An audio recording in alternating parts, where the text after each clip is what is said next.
ময়না উঠে পড়। কটা বাজে মা? 9টা বেজে গেছে। সবে 9টা? তুই এখন কেন ডাকছে? একটু ঘুমোতে দাও তো। সকাল 6টা বেজে গেছে। ভাই দেখ কখন কি করবো আমি। ছেলেকে রেডি করাতে হবে, ওর টিফিন করতে হবে। না যাই, দেরি হয়ে যাবে আজকে।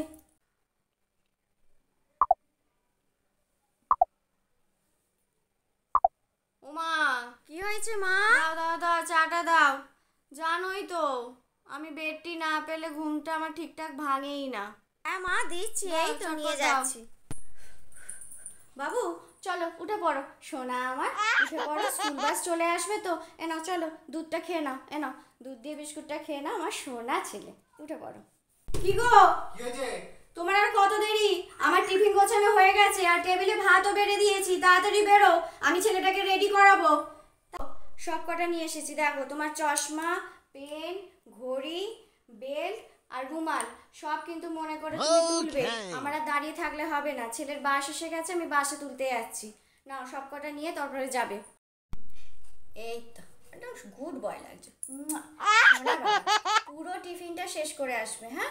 আর বদমাইশি করবে না, ঠিক আছে? মনে থাকবে তো? চলো চলো। হ্যাঁ যাও, টাটা। আঙ্কেলের হাত ধরেই কিন্তু রাস্তা পার করবে, আর বাসে যেন বদমাইশি না করা হয়, ঠিক আছে? দুকা দুকা বাবা, আজকের মতো মিটলো। 9টার মধ্যে আমি সব কমপ্লিট করতে পেরেছি। উফ, না যাই, অন্য কাজগুলো এবার করে নিই। Thank you for watching.